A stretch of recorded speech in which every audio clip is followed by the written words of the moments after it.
नमस्कार, the red mic में आपका स्वागत है। हम फिर से एक बार विनोद शर्मा जी के साथ और राजकिशोर जी के साथ मौजूद हैं। विनोद शर्मा सर आप सब लोग जानते हैं, पॉलिटिकल एडिटर हिंदुस्तान टाइम्स के, और राजकिशोर जी बुलंद भारत टीवी के एडिटर, दोनों ही वरिष्ठ पत्रकार हैं। हम लोग आज बात करेंगे इन दोनों लोगों से कि क्या अरविंद केजरीवाल की गिरफ्तारी बीजेपी को पड़ेगी भारी।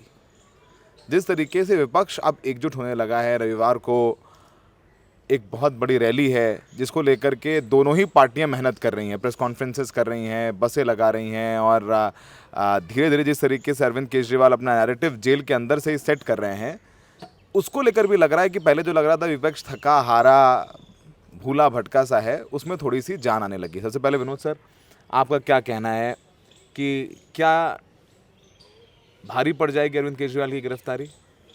ये तो भविष्यवाणी करना समान होगा कि भारी पड़ेगी कि नहीं। हमको थोड़ा ट्रेंड देखना पड़ेगा, और मैं समझता हूँ कि आने वाले 1-2 हफ्ते में हम इस बात पे मुस्तैदी से बात कर पाएंगे। लेकिन भारतीय जनता पार्टी के जो वरिष्ठ से वरिष्ठ नेता मैंने जिनको सुना है, और आजकल के भी, उनका एक फेवरेट तकिया कलाम है, कैच फ्रेज, कि प्रत्यक्ष को प्रमाण की क्या ज़रूरत है। अब जो अरविंद केजरीवाल के केस में हो रहा है या उसके साथ हो रहा है, उस प्रत्यक्ष को प्रमाण की ज़रूरत नहीं है। कम से कम पॉपुलर परसेप्शन टर्म्स में अगर आप आस्था बीजेपी में पक्की रखते हो तभी आप अडिग रहोगे। लेकिन जो फेंस पे बैठे हुए लोग हैं, उनकी संभावना है कि वो इन्फ्लुएंस हो जाएं जो हो रहा है, जिससे जो देख रहे हैं वो। और देख क्या रहे हैं?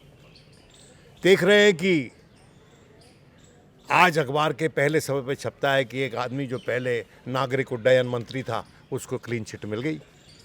प्रफुल्ल पटेल नाम लेने का क्या मतलब है? प्रत्यक्ष को प्रमाण की क्या जरूरत है? उसको क्लीन चिट मिल गई। एक व्यक्ति जो इसी केस में इन्वॉल्व था, जिस केस में जो केस बना है आम आदमी पार्टी के खिलाफ और अरविंद केजरीवाल के खिलाफ, उसका बेटा जब दिक्कत में आया तो उसने भी पलट लिया सब कुछ। राघव रेड्डी, ये तो ऑन रिकॉर्ड बात है। देखिए, सब बातें आप नाम लेते रहिए, मैं एनालिसिस कर रहा हूँ, मैं किसी पे निशाना नहीं कस रहा हूँ। मैं सब ये कह रहा हूँ, ये निरीह आत्मा है, ये इलेक्टेड लोग हैं, इनकी हालत देखो भाई, इनकी हालत देखो। और जो एनफोर्समेंट डायरेक्टरेट है, ईश्वर उनको सद्बुद्धि दे, वो हमारी स्टेट के इंस्टीट्यूशंस हैं, किसी सरकार के नहीं हैं। वो रहेंगे, सरकारें आती जाती रहेंगी या पार्टीज आती जाती रहेंगी। उनको सोचना चाहिए। जो निकल के अभी तक सर्कमस्टेंशियल एविडेंस आया है,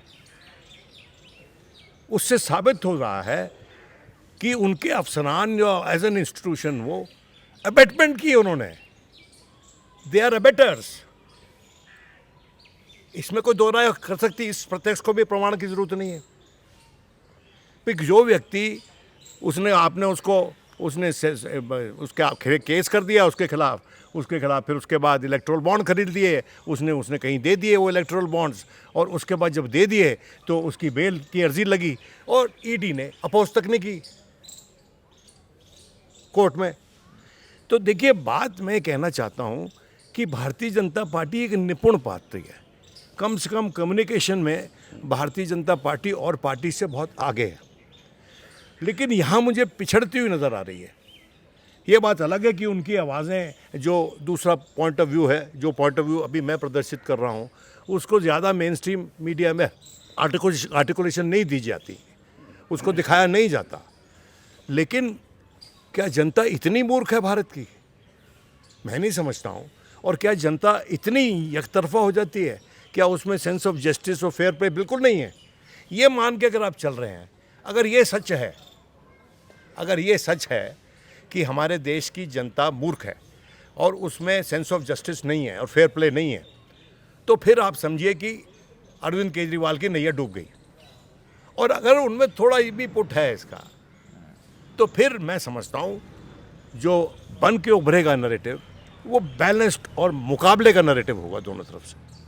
ठीक है, मुकाबले का नैरेटिव होगा। आपने सुना, आपको क्या लगता है कि आम आदमी पार्टी के प्रमुख अरविंद केजरीवाल, जिस तरीके से उनका उनकी रणनीति है। मैं अक्सर ये कहता हूँ जब हमारा और संकेत बात करते हैं कि अरविंद केजरीवाल को गिरफ्तार करके आम आदमी पार्टी की कमर तोड़ी, लेकिन जिस तरीके से अरविंद केजरीवाल रणनीतिकार हैं, चाहे अन्ना आंदोलन के भी पीछे दिमाग में और रहे, फिर चुनाव नहीं लड़ूंगा, फिर वो चुनाव भी लड़ते हैं, फिर वो चुनाव लड़के जीतते भी हैं, फिर दोबारा जीतते हैं। बीजेपी राम करती है तो वो हनुमान चालीसा पढ़ते हैं।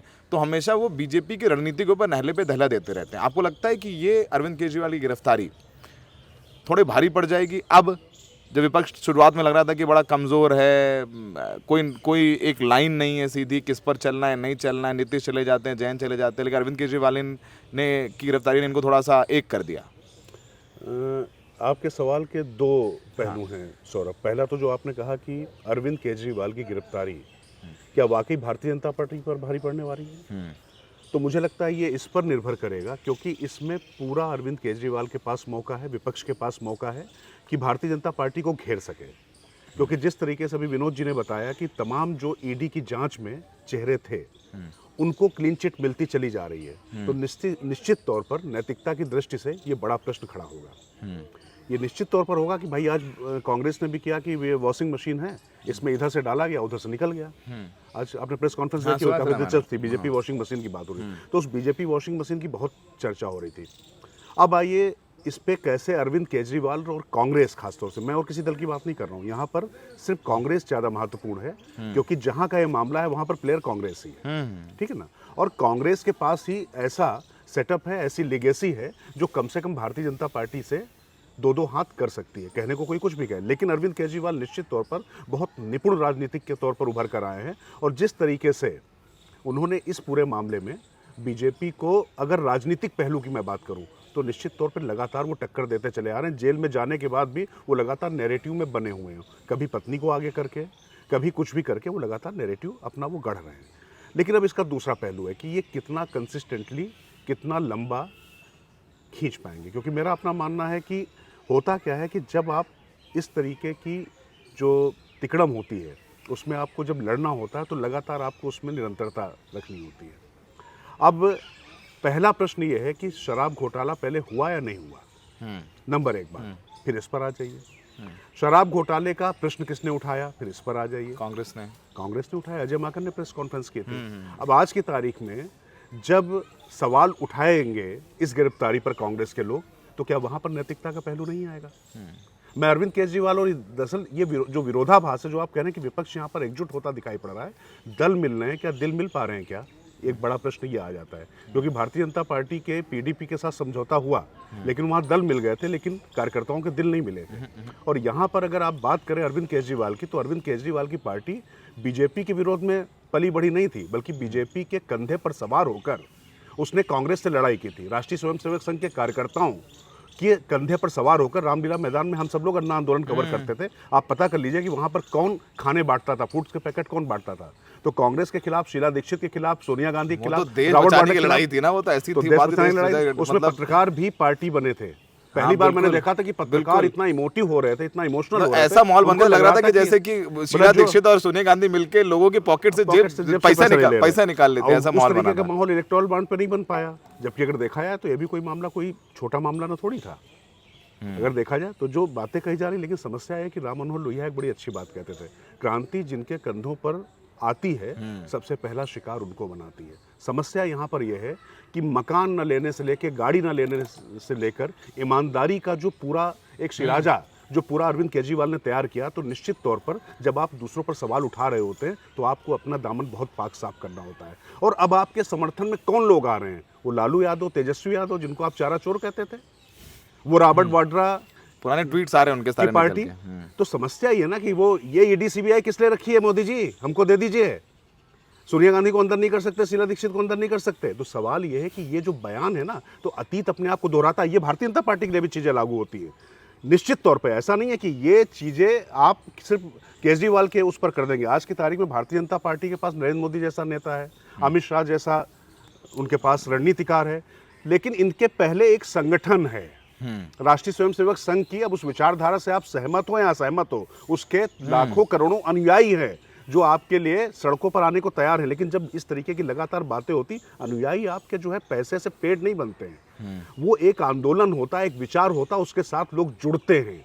तो वाकई अगर इस तरीके की अनैतिकता उनको नजर आती है तो निश्चित तौर पर ये मामला उठेगा। पर सवाल ये है कि सवाल उठा कौन रहा है। बात वही है ना कि पहला पत्थर वो मारे जिसने पाप ना किया हो। बात इतनी। सर अभी मैं संदीप जी से मिला उस दिन, तो मैंने कहा कि बहुत दिन बाद सर आप कांग्रेस ऑफिस में दिखे मेरे को, कांग्रेस ऑफिस में दिखे थे, तो हमने बोला कि यार बैठे हो इंटरव्यू कर लेता हूँ। कह रहे यार चलो कर लो। मैंने कहा चलो आज तो बड़े अच्छे मूड में संदीप जी इंटरव्यू कर लो। मैंने पूछा कि सर ये बताइए कि उस दिन जब अरविंद केजरीवाल गिरफ्तार हुए तो हम अरविंद केजरीवाल के घर से रिपोर्ट कर रहे थे, तो संदीप जी सबसे पहले पहुंचे थे वहाँ पे, संदीप जी लवली जी। तो हमने संदीप जी से पूछा संदीप जी ये कैसे हुआ है कि ये आदमी शीला जी को पाप के भ्रष्टाचार की गुड़िया, भ्रष्टाचार में ऊपर से नीचे तक संलिप्त हैं, जेल डालूंगा, सब कुछ करूंगा, और आपने एक हफ्ते पहले बयान दिए, अब ये बताइए अचानक से आप कैसे बचाने के लिए आ गए। तो उनका बयान था एक बड़ा जवाब, उन्होंने कहा देखिए मेरी माँ किसी के लिए दिल में कड़वाहट नहीं पालती थी, मैं उसी का बेटा हूँ। तो मैंने पूछा कि हमने कहा आप तो चांदनी चौक की टिकट भी मांग रहे हैं, तो वहाँ तो आपको आम आदमी पार्टी का समर्थन चाहिए होगा, तो क्या पॉलिटिकल बातें हैं सारी। तो उन्होंने बोला नहीं नहीं मेरे दिल में किसी के लिए कोई कड़वाहट नहीं है। आपका क्या कहना है कि दिल। देखिए संदीप दीक्षित उसी क्षेत्र में काम करता था जिस क्षेत्र में अरविंद केजरीवाल काम करता था, और उनकी दोस्ती थी पहले। एक ही क्षेत्र में काम कर रहे थे दोनों, वॉलंटियर सेक्टर में काम कर रहे थे, समझते थे एक दूसरे को। देखिए बात यह है कि मेरे दोस्त राजकिशोर ने बोला, कुछ बातें इंगित की जिससे लगता है कि Arvind Kejriwal will have to pass a virginity test. नहीं खैर इसका मैं आपके बीच में नहीं बोलूंगा, नहीं, लेकिन ये आपका अपना इंटरप्रिटेशन है। मैं वो इंटरप्रेट कर रहा हूँ आपको। मैं I am not contradicting you, मैं इंटरप्रेटिंग नहीं ठीक है प्लीज। कि और अगर इंटरप्रेट नहीं करेंगे तो लोग बोर हो जाएंगे, कहेंगे एक ही बात कह रहे हैं एक दूसरे के नहीं बिल्कुल, स्क्रैचिंग डिबेट का मतलब ही यही है। देखिए ये लोग सब कह रहे हैं आज के दिन कि अरविंद केजरीवाल, इन्होंने भी वही बात दोहराई कि Arvind Kejriwal has to pass a virginity test, और Arvind Kejriwal is today in a relationship which by his own standards is not legitimate. मिसाल के तौर पे कांग्रेस से, या मिसाल के तौर पे जेडीयू से, आरजेडी से, ये रिलेशनशिप्स हैं। तो फिर हेमंत बिस्वा का भी रिश्ता कुछ संदिग्ध हो सकता है बीजेपी से। देखिए वो कहते हैं ना, ये इन्होंने कहा कि जो पहला पत्थर वो मारे जिसके घर शीशे का नहीं है, जिसने पाप ना किया हो, जो पापी ना हो। वो तो फिल्म पापी का, ये रोटी का गाना है, रोटी फिल्म का गाना है। आपके जमाने की सुपरहिट फिल्म थी। हाँ मेरे ज़माने की नहीं, आपके ज़माने की भी सुपरहिट थी। हाँ ठीक है, लेकिन मैं आपसे उम्र में बड़ा हूँ, नहीं इसलिए मैंने कहा आपके जमाने की तो सुपरहिट लेकिन फिल्म वो मैं उसको इसलिए मैं उसकी संज्ञान ले रहा हूँ कि ये गाना लागू होता है इस सिचुएशन पे। देखिए ये बात सच है कि जितने लोगों ने कांग्रेस से दो दो हाथ किए वो सब संघ के कंधे पे सवार थे। वो जेपी से लेकर और अरविंद केजरीवाल तक वीपी सिंह के जरिए होते हुए, वीपी सिंह से होते हुए, इसमें थोड़ा सा मेरा मतभेद जीपी है, से बाद में इसमें जेपी से लेकर वीपी के जरिए होते हुए अरविंद केजरीवाल तक, ये बात सच है। और मैं ये मानता हूं, और मैं बड़ी इज्जत से ये बात कहना चाहता हूं, इसको मेटाफोरिकली, मेरी जो पॉलिटिकली मैं बात कन्वे करना चाह रहा हूं, मेटाफोरिकली उसको बता रहा हूं, उस पर कोई उसको अन्यथा ना ले, उसका कोई गैर मतलब ना निकाले। जैसे विक्रम के कंधे पे बैताल बैठा रहता था ना, वैसे संघ परिवार की उत्थान इस देश की राजनीति में हुआ है। उन्होंने जगह जगह ऐसी बैसाखियां पकड़ी, और ये उनकी पॉलिटिकल गाइल है, उनका पॉलिटिकल सेवी है, तो मानना पड़ेगा आपको कि उन्होंने पूरे हिंदुस्तान में लाठियां चुनी, और उन लाठियों के सहारे चलते चलते आज यहाँ तक पहुँच गए कि वो यहाँ पहुँच गए हैं। और उनका एक पुत्र जिसका नाम बीजेपी है, वो सबको आज लाठी दिखा रहा है।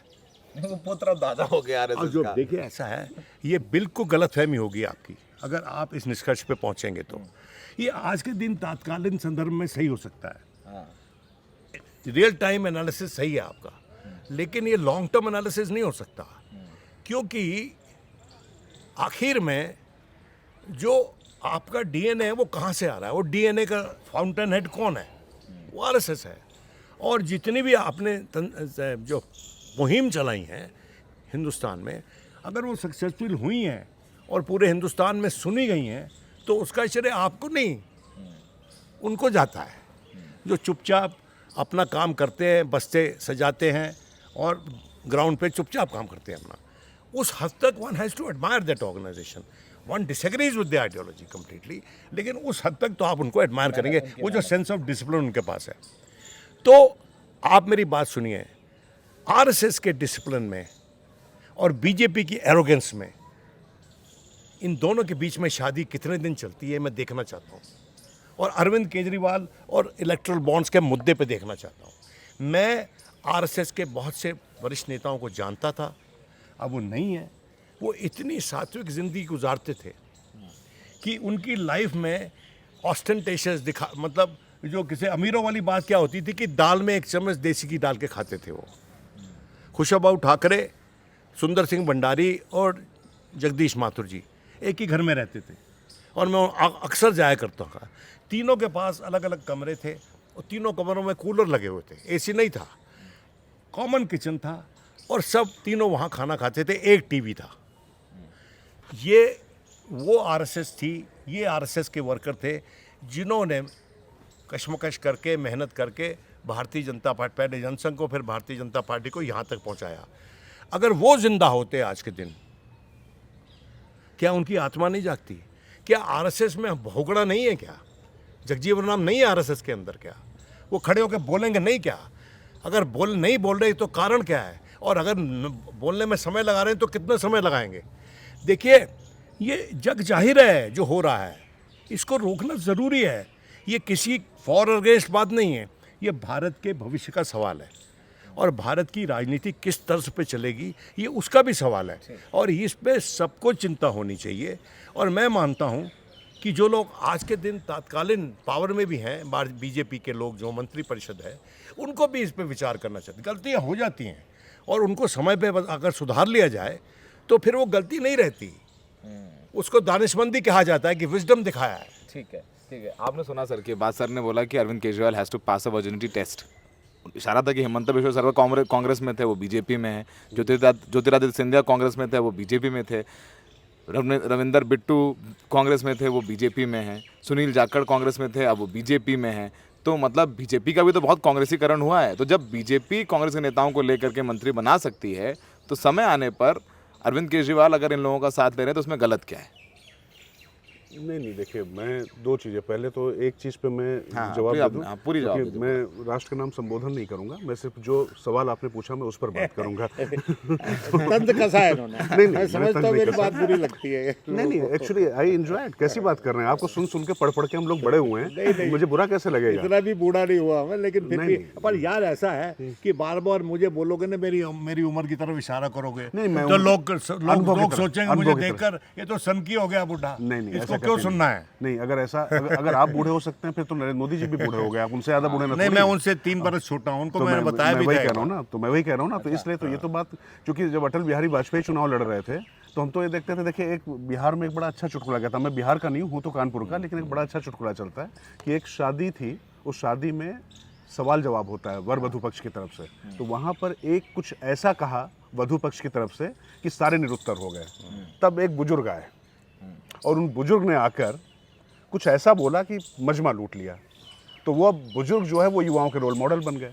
अगर आप देखें तो चाहे जेपी रहे हों, चाहे राम मनोहर लोहिया रहे हों, चाहे अटल बिहारी वाजपेयी रहे हों, चाहे अन्ना हजारे रहे हों, जो आपके सामने के लोग हैं जिनके बारे में सुना है, पढ़ा है आपने, उन्होंने ही युवाओं को अपनी तरफ आकर्षित किया। तो अनुभव तो जो है आपका वो तो था ही है सर, उसको तो देखिए। अब ये कॉम्प्लीमेंट दिया है, ये तो मैं ऐसा नहीं कह सकता, बिल्कुल मैं कुल मिला के ये कह सकता हूं। राजकिशोर जो है वो मतलब सुलझा हुआ आदमी है, मैं इसको इस पे कोई आक्षेप नहीं लगा रहा था।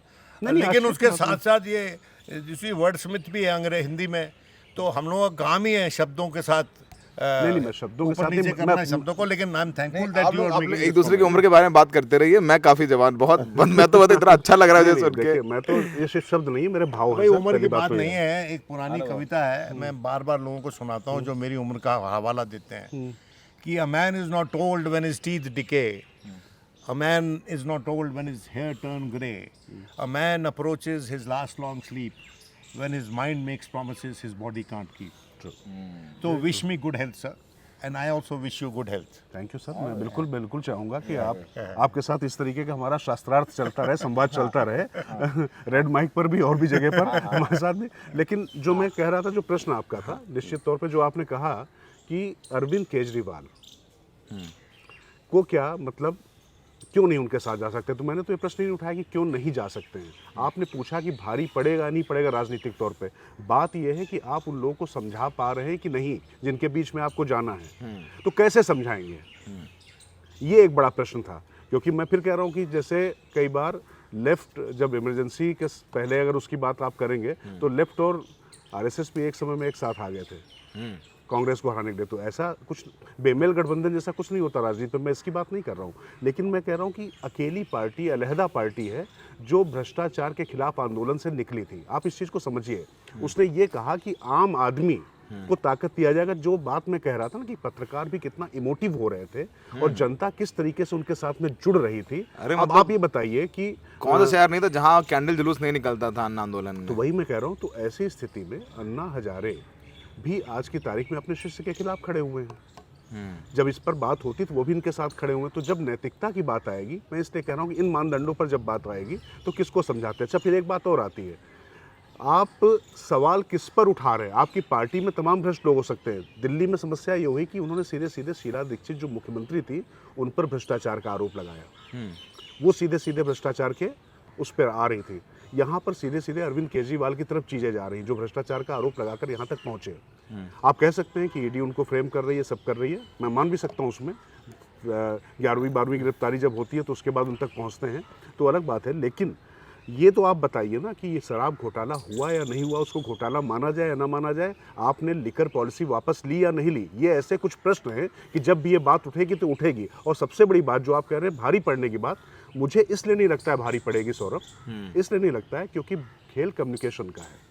क्योंकि अरविंद केजरीवाल के भी जो लोग हैं वो उतने ही आक्रामक हैं और उतने ही अपनी संवाद शैली में मुखर और प्रखर हैं जितना कि भारतीय जनता पार्टी के। और मैं एक बात और कहूँगा, बल्कि आज की तारीख में कांग्रेस की भी जो अपनी जो सोशल मीडिया टीम है, विंग है, वो आज की तारीख में सबसे अच्छा काम कर रही है। पर सवाल ये है कि वो अरविंद केजरीवाल के साथ क्या उस तरीके से खड़े हो पा रहे हैं। असलियत मैं और आप भी जानते हैं वो मन से नहीं खड़े हो पा रहे, क्योंकि वही लड़के हैं जिन्होंने अरविंद केजरीवाल के बेहुदा आरोपों पर इस तरीके की बात की। और एक जो सवाल कहा था संघ के कंधों पर सब सवार होकर चलते हैं, नहीं, नहीं कहा कि संघ लोगों के कंधों पर सवार होकर नहीं, पर इससे दोनों में फर्क है। जिस तरह से नहीं, पर आपने कहा टीडीपी को पहले पकड़ा, नहीं, मैंने कहा वैसे विक्रम, मैंने ये बोला था जैसे नहीं, विक्रम बेताल वाला आपने बाद में दिया। पहले आपने कहा कि पहले जेपी, फिर उसके बाद अरविंद केजरीवाल सब संघ के कंधों पर सवार होकर आए। फिर बाद में आपने फ्रेज बदल दिया, फ्रेज आपने बाद में बदल दिया, पहले आपने वही बताया। तो उस पर मैं एक बात कहना चाहता हूँ, अरविंद केजरीवाल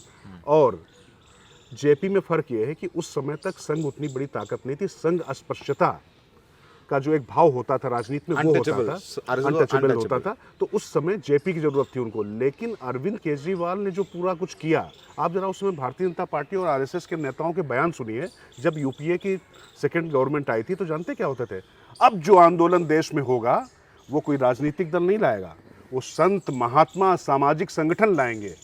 और ये संत महात्मा सामाजिक संगठन, कोई संत सलवार पहन के भागा था, कोई जो है संघ के नमक खा के उसके झंडे वालान के बगल में आके उसने पूरा आंदोलन चलाया था। मैं इसलिए आप बातें आपसे कह रहा हूँ कि ये सब चीज़ें लोगों की स्मृति में रहती है और इतना पुराना मामला नहीं है, कोई जेपी आंदोलन के समय की बात नहीं है। क्या क्या अरविंद केजरीवाल ने कहा और किया क्या, इस पर उनको हमेशा कसौटी पर तोला जाएगा। और साफ बात यह है कि उनके साथ के जो तमाम लोग थे, और खासतौर से जो उनके मेंटर थे, जो उनके नेता थे, अन्ना हजारे भी जब अगर उनसे विमुख होते हैं और उनके बारे में टिप्पणी करते हैं, तो भारतीय जनता पार्टी इतनी अच्छी तो कम्युनिकेटर है कि वो वहाँ पर ये समझा लेगी भाई देखिए ये पाखंड कर रहे हैं, नाटक कर रहे हैं। और वंशवाद के खिलाफ थे। और आज की तारीख देखिए, आतिशी मारलेना को जो है वो तिरंगे के बीच में बैठकर और भगत सिंह और अम्बेडकर के साथ बैठकर कॉन्फ्रेंस नहीं करनी है, वो उनकी पत्नी कर रही है, सुनीता केजरीवाल। आप बताइए कि राजनीति का कौन सा मिथक, कौन सा मानक, आपने पूरी जो डिजाइन ये बनाई हुई है। आप हेमंत बिश्व शर्मा और तमाम लोग की जो बात कर रहे हैं, मैं तो पूरी तरीके से उससे सहमत हूँ कि ये प्रश्न तो आपके यहाँ उठते हैं। और जो आप कह रहे हैं प्रश्न उठते हैं कि नहीं उठते हैं, मैं अभी आपको बता दूं, संघ की प्रतिनिधि सभा होती है। संघ की प्रतिनिधि सभा में जिस तरीके से प्रश्न उठते हैं ना, अगर कभी आप संघ के 2-4 प्रतिनिधियों से बैठिए, मतलब मुझे तो याद है कि सुदर्शन अभी तो हाल फिलहाल मुझे जल्दी किसी से बात हुई नहीं मेरी, सुदर्शन वहाँ पर होते थे, सरसंघ चालक सर, प्रमुख और मुझे याद है कि जिस समय वो अटल बिहारी वाजपेयी पर उन्होंने टिप्पणी कर दी थी उसको लेकर, और अभी मोहन भागवत को 2-3 मामलों पे वहाँ पर सवालों का जवाब देना पड़ता है। तो ये सवाल ये है कि आप किस फोरम पे कैसे बात कर पा रहे हैं और उसको कैसे एड्रेस कर पा रहे हैं, ये ज़्यादा महत्वपूर्ण बात है। ठीक है सर, मैं थोड़ा कंक्लूड ही करता हूँ क्योंकि आप दोनों लोग तो ज्ञानी लोग हैं, चलता रहेगा मामला। मैं ज्ञानी नहीं हूँ सर, तो मैं कह रहा हूँ मैं भी ज्ञानी नहीं हूँ। अच्छा ठीक है। मेरा टोटल डिस्क्लेमर ये है कि मैं उतना पढ़ा लिखा नहीं हूँ संघ की अचीवमेंट्स के बारे में या उसकी कैरेक्टर के बारे में जितने कुछ लोग हैं। मेरे को कम ज्ञान है, लेकिन मेरे को उनके बेसिक फीचर्स पता है। उनकी जो तरबियत है ना, जैसे वो कहते हैं ना कि आम जो होता है उसकी तासीर गर्म होती है, गर्मियों में आता है तो उसकी तासीर गर्म होती है, कम खाना चाहिए आम गर्मियों में, लेकिन लोग स्वादिष्ट लगता है, बड़ा खाते हैं। देखिए कुछ बातें ऐसी भी हुई हैं यहाँ पर जो उसको एक परिप्रेक्ष्य में मैं अपने हिसाब से रखना चाहता हूँ। देखिए अरविंद केजरीवाल ने अगर घपला किया है, the law should take its course. But the law is not being allowed to take its course. That is my basic constitutional question. Bharat के संविधान के अनुसार एक सिटिंग चीफ मिनिस्टर, उसका सिटिंग होना सही है या गलत है उस पर बहस के लिए मैं ओपन हूँ, और मैं काफ़ी हद तक मैं एग्री करता हूँ कि उसको जेल से सरकार नहीं चलानी चाहिए, नहीं चलानी चाहिए जेल से सरकार। सरकार चलाने के लिए दिल्ली में है क्या? एलजी बॉस है, मतलब जितना जो है वो है मैसेजिंग। उससे बड़ा शराड क्या है आप मुझे बताइए ना। कि वो कहते हैं जी जेल से सरकार मत चलाओ। मैं भी इस फेवर में हूँ कि जेल से मत चलाओ, लेकिन मैं ये भी कहता हूँ कि राजभवन से भी मत चलाओ भाई।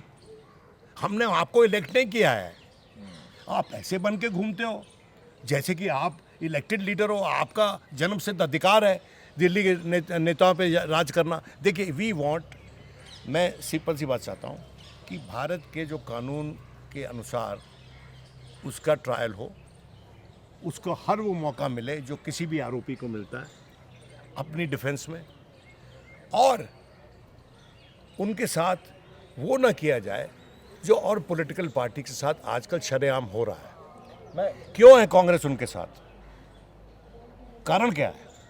इंडिया अलायंस बना क्यों? कारण क्या है? क्योंकि भारतीय जनता पार्टी ने कांग्रेस के एक्सपीरियंस से कुछ सीखे बिना वही सिचुएशन क्रिएट कर दी जो कांग्रेस ने इमरजेंसी लगा के की थी और जनता पार्टी बन गई थी। यानी इतने सारे दल इमरजेंसी नहीं लगाई, सीधे इमरजेंसी नहीं लगाई बीजेपी ने, सीखा कांग्रेस से कि सीधे इमरजेंसी मत लगाओ। That is why I question the constitutionality of many actions of this government. वो कॉन्स्टिट्यूशन के तहत थी इमरजेंसी। हाँ, आपने जब इमरजेंसी लगा के फिर certain provisions of the constitution suspension में डाल दिए, उनको नगण्य कर दिया, वो आपने कत्ल किया भारत के लोकतंत्र का। आज भारत का लोकतंत्र जो है, if not being slain to death, it is on slow poisoning. And I'm saying slow poisoning in a context. मैं एक बात मैं पूछूंगा और ये कंक्लूडिंग मेरा सवाल रह गया। मेरा सवाल ये था कि 2G घोटाले को लेके, कथित घोटाले को लेके इतना ह्यू एंड क्राई हुआ और उसमें सारे के सारे लोग बरी हो गए कोर्ट से, किसी ने कोई प्रदर्शन नहीं किया। जाहिर सी बात है, जो प्रदर्शन हुए वो हुआ, सोशल ट्रायल हुआ और सोशल ट्रायल में सरकार बदल गई। क्या अरविंद केजरीवाल का जो सोशल ट्रायल हो रहा है, क्योंकि यहाँ पर जब सोशल ट्रायल हो रहा है तो लोकसभा चुनाव लड़ा जा रहा है और मोदी से कंपैरिजन होगा, तो क्या ये सारी चीज़ें जो आप बोल रहे हैं कि स्लो पॉइजनिंग हो रही है, ईडी साफ समझ में आ रहा है, शरद चंद्र रेड्डी, लोकतंत्र की स्लो पॉइजनिंग हो रही है भाई। लोकतंत्र और मैं एक संदर्भ में बोल रहा हूँ, आप भी समझ रहे हो और भी समझ रहे हैं, आपके श्रोता भी समझ जाएंगे। मैं इतना बोल रहा हूँ कि क्या अब ये सारी बातें कि भाई शरद चंद्र रेड्डी इस केस में आरोपी था, वो गिरफ्तार होता है 12 नवंबर को, 5 दिन बाद वो 5 करोड़ रुपए इलेक्टोरल बॉन्ड्स के जरिए बीजेपी को चंदा देता है, फिर उसके बाद वो अप्रूवर बनता है, फिर एक खेप बीजेपी को जाती है, फिर वो बेल होती है, फिर वो खेप बीजेपी को जाती है, कुल 55 करोड़ रुपए। सुन लीजिए बात, मेरी बात तो सुन लीजिए। वो जाती है और उसके बाद आज वो बेल पे बाहर ईडी अपोज नहीं करते हैं। राघव मगुंटा रेड्डी आरोपी था, जेल 6 आप नाम ले रहे हैं, मैंने नाम नहीं लिया, हवाला मैं तो ऑन रिकॉर्ड सारी बातें वो कह रहा हूँ, मैं तो ऑन रिकॉर्ड कह रहा हूँ, मैं नाम नहीं लेता, नाम का मतलब ही नहीं है। मैं सोर्सेस नहीं, ये सब ऑन रिकॉर्ड बात नाम सर क्या है, है? ये सब कोर्ट में होती हो जाता है। राघव मुकुंदा रेड्डी के जेल जाते हैं, 6 बयान में 5 बयान में वो अरविंद केजरीवाल का नाम नहीं लेते हैं, 6ठा बयान उनके पिता देते हैं। उसके बाद राघव मुकुंदा रेड्डी की बेल हो जाती है और आज की तारीख में कल उनको वाईएसआर टीडीपी से टिकट मिल गया है मुकुंदा रेड्डी को, जो बीजेपी के साथ चुनाव लड़ रहे हैं। तो ये सारी चीज़ें हैं, क्या वो जनता को इस तरीके से चुभेंगी कि वोट के जरिए चोट करके संदेश दें? सबसे बड़ा सवाल ये है। मैंने आपको शुरू में बोला मान्यवर कि अगर भारत की जनता इनसेंसिटिव है, कोई सेंस ऑफ जस्टिस नहीं है उसमें, मूर्ख है, तो नहीं आ रही होंगी समझ में। बहुत से ऐसे हैं जिनको समझ में नहीं आ रही होंगी, कई ऐसे भी हैं जिनको समझ में आ रही होंगी लेकिन वो कह नहीं रहे हैं। देखिए आज के दिन एक लेवल तक, पूरा मत मानिएगा, दहशत है कुछ लोगों में। लोग नहीं चाहते हैं ज़रूरत से ज़्यादा बोलना, बात करना, वो अपने मन की बात मन में अपने पास रखी हुई उन्होंने। और मैं आपको एक बात बताना चाहता हूँ, फिर से मैं गुजारिश कर रहा हूँ कि अटल जी और आडवाणी जी जैसे नेता, जो बीजेपी के वरिष्ठ नेता थे, उनको विपक्ष की अहमियत पता थी क्योंकि वो विपक्ष में रहे थे और इसलिए संवेदना थी उनके मन में। लोग कहते थे अटल जी, अरे अटल जी मिले हुए हैं सोनिया गांधी से अंदर, नहीं मिले हुए नहीं, आँख की शर्म रखते थे दोनों। खड़ा होके वहाँ पार्लियामेंट में कहना कि उस आदमी ने मेरी मदद की, उसके हस्बैंड ने, अटल जी ने बोला, वो एक बड़े व्यक्तित्व होने की मिसाल है, बड़प्पन की मिसाल है, बड़ा नेता होने की मिसाल है। अटल जी को हम जैसे लोग उनकी विचारधारा के विपरीत होने के बावजूद इज्जत करते थे उनकी। 84 के मैंने एक बार एक बड़े वरिष्ठ बीजेपी के नेता से पूछा कि आप मुझे बताइए कि अटल जी की सबसे बड़ी कंट्रीब्यूशन भारत में लोकतंत्र जिंदा रखने में क्या थी। ये बिग फाइट होती थी राजदीप की, उसमें तो वो जवाब नहीं दे पाए, ऐसे सालों वालिया थे। तो मैंने कहा मैं यहाँ बताता हूँ आपको कि अटल जी ने 84 के बाद जो इलेक्शन हुआ उसमें उस इलेक्शन का सेकुलर कैरेक्टर जिंदा रखा by reaching out to the six. बुरी तरह से हार गए वो, लेकिन उस हार में उनकी सबसे बड़ी लोकतांत्रिक जीत थी as a leader of the masses. Chandrashekhar ji बोलते थे, मैं लीडर हूँ, will I be led by the masses और I have to lead the masses. Leader को मासेस को लीड करना चाहिए सही डायरेक्शन में, जो वो सोचता है, ये सोच के नहीं अरे जनता क्या कह देगी, जनता ये कर देगी, हम इलेक्शन हार जाएंगे। India today needs a political party and a leader who is willing to speak the truth and in that pursuit willing to lose an election. That is Rahul Gandhi. Whoever, this is I'm making a serious statement and you are. I'm saying no, I'm not making it. And then people say it all the time. Rahul Gandhi ने खुद कहा है। तो 2023 का राहुल गांधी का बयान है। ये देखो भाई, ये कोई टाइम सुनाओ है क्या? मेरी बात सुनो, मैं तुमको एक कहना चाहता हूँ कि मैं एक सीरियस कमेंट कर रहा हूँ और ये सब पे लागू होता है, ये एक आदमी पर नहीं लागू होता है। जो सार्वजनिक जीवन में है उसको बात वो कहनी चाहिए जो मेरे देश के मफाद में है, जनता के मफाद में है, समाज के मफाद में है। इलेक्शन जीतने के लिए अगर नेता ये हैं और इलेक्शन जीत के क्या पॉलिसी बनाते हैं, मेरी आपकी ज़िंदगी पे क्या मेजर चेंजेस आए हैं। हम मेहनत करते हैं, अपना रोज़ी रोटी कमाते हैं और उस पर हमारा सब निर्भरता है। मेरा ये मानना है कि बड़ा नेता वो होता है, बड़ा नेता मेरे नज़र में मार्टिन लूथर किंग था, उसको लोग अब भी याद करते हैं। महात्मा गांधी था, अब गाली पड़नी शुरू हो गई उनको लेटली, क्योंकि तेवर बदलने की कोशिश है इस मुल्क के। लेकिन मुझे याद है प्रवीण तोगड़िया ने एक इलेक्शन, जो पहला इलेक्शन 2002 के बाद हुआ, उस दौरान एक पब्लिक मीटिंग में बापू के बारे में अपशब्द कहे और मैं उस मीटिंग में था। उससे पहले और लोगों के बारे में अपशब्द कहे थे, उस सब पे ताली बजी, लेकिन जब बाबू पे अपशब्द बोले तो सन्नाटा था, ताली नहीं बजी। तो नेता वो होता है, मार्गदर्शक वो होता है अटल जी आज भी याद आते हैं, अटल जी का आज भी लगता है पोस्टर बीजेपी के बाहर। फर्क है ना भाई।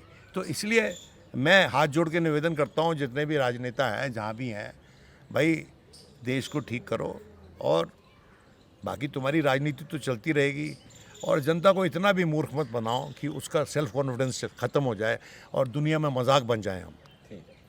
आपने सुना, ये क्या तकलीफ, इतनी तकलीफ लगेगी जनता को अरविंद केजरीवाल का जेल जाना, उनका कहना कि मेरी तबीयत खराब है, और इतनी इन 4 बयानों के आधार पर तो चांदनी चौक का एक पॉकेट मार गिरफ्तार नहीं होता।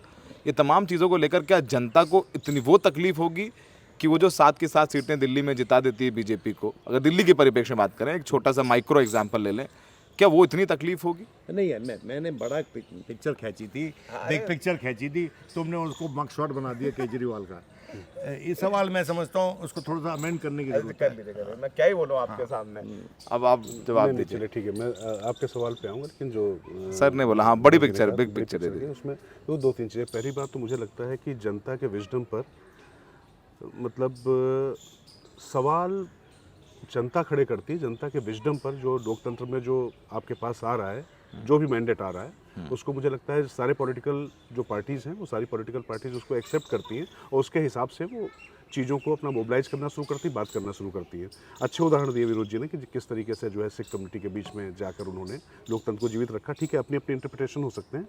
मैंने जो बात कही थी, जो सबसे महत्वपूर्ण बात थी, पहली बात तो आपने जो कहा कि संघ को जानने नहीं, संघ, कांग्रेस और वामपंथ, जहाँ तक एक पॉलिटिकल रिपोर्टिंग होने के नाते इन तीनों को खासतौर से बहुत जाना। कुछ स्थानीय दल है, यूपी का हो तो समाजवादी पार्टी और बसपा को भी जाना। तो ये व्यक्तिगत चीज़ों को किनारे रखते हैं।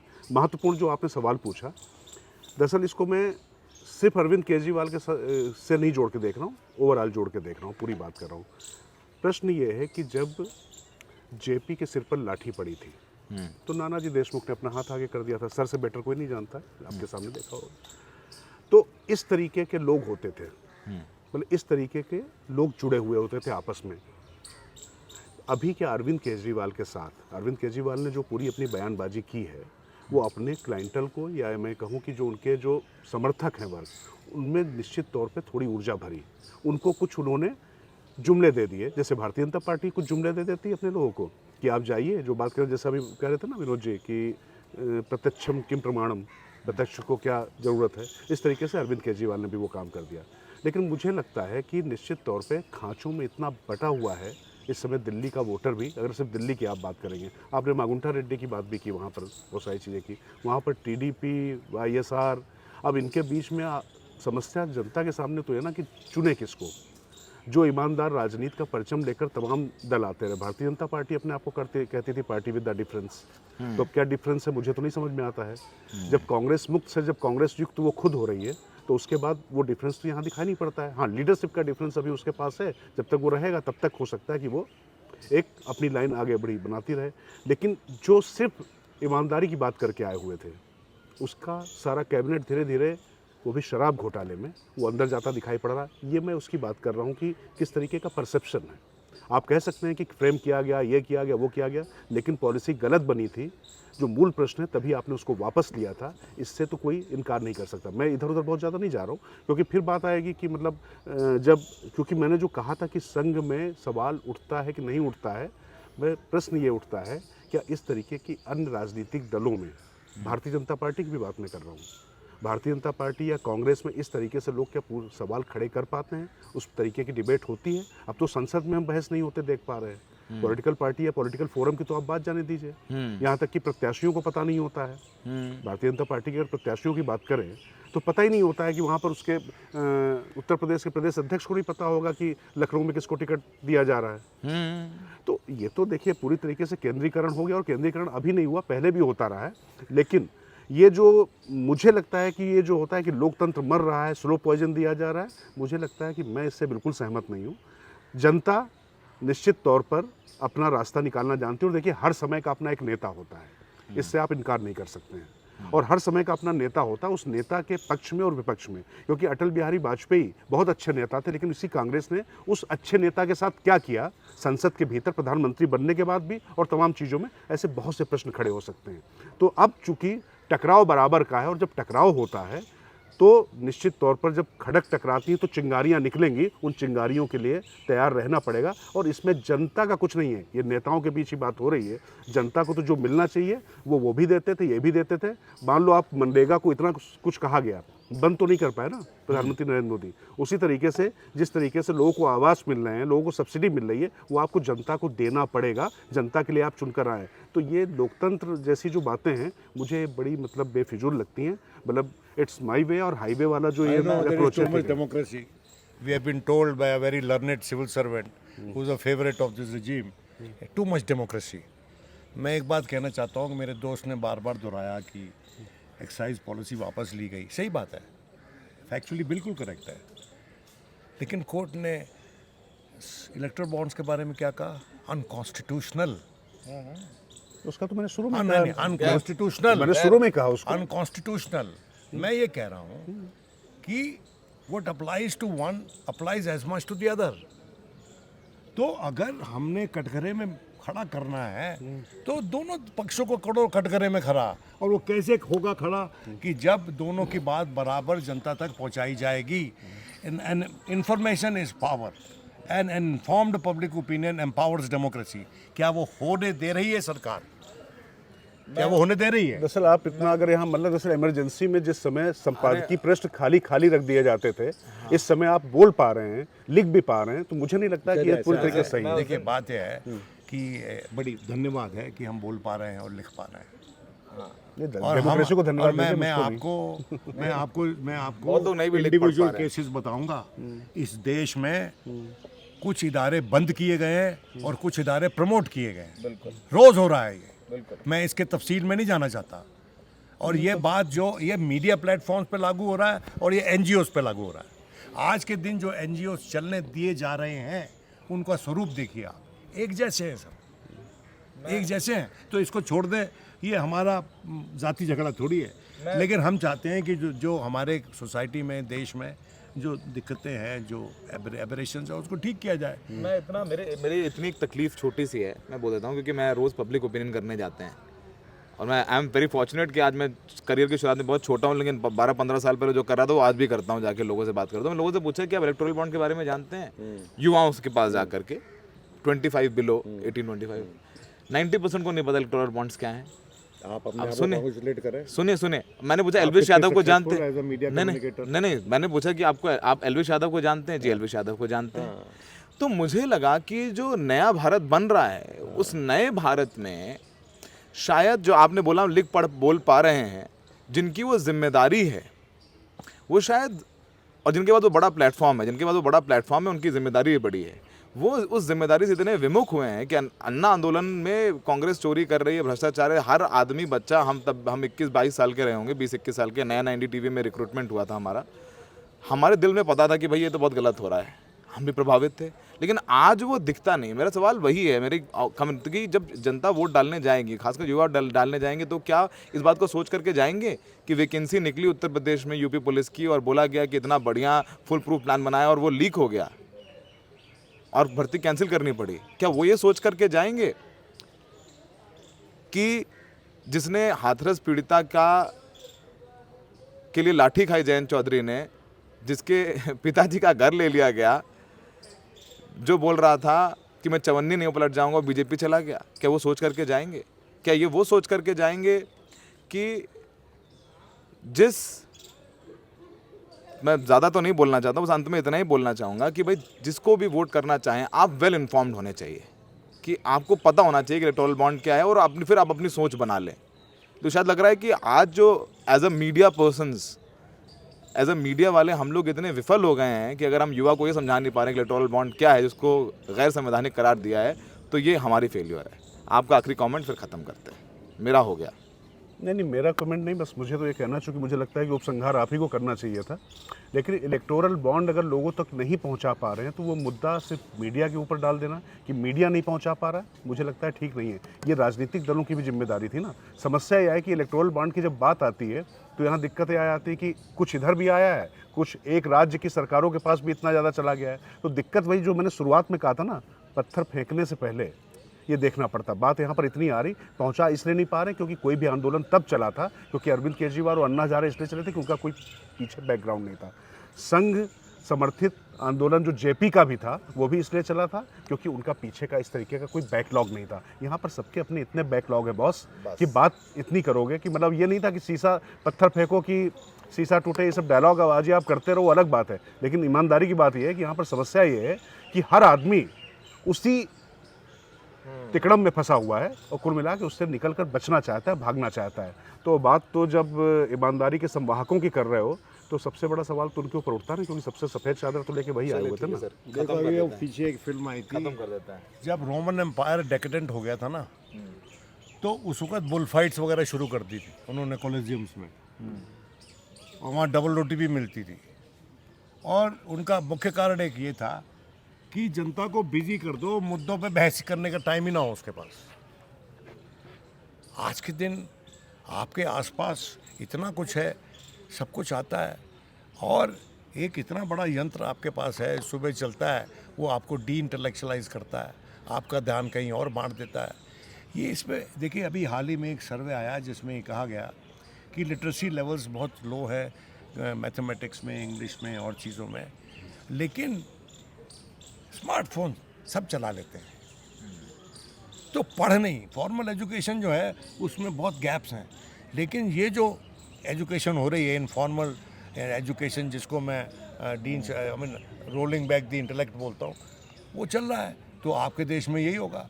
ठीक है। तो बस हम दर्शकों से यही कहेंगे कि बस पढ़ते रहें, लिखते रहें, अखबार पढ़ें और जाने कि देश दुनिया में आदमी क्या चल रहा है, और सवाल पूछना बंद ना करें, पूछते रहें, जिज्ञासु रहें, वरना भेड़ चाल में चलना तो मतलब फिर तो लोकतंत्र के क्या मायने। हमसे जुड़ने के लिए बहुत बहुत शुक्रिया। आज मैं मतलब धोनी और कोहली के पीछे फंसा हुआ अपने आप को महसूस कर रहा था, पर करिए खैर, हमसे जुड़ने के लिए बहुत बहुत धन्यवाद।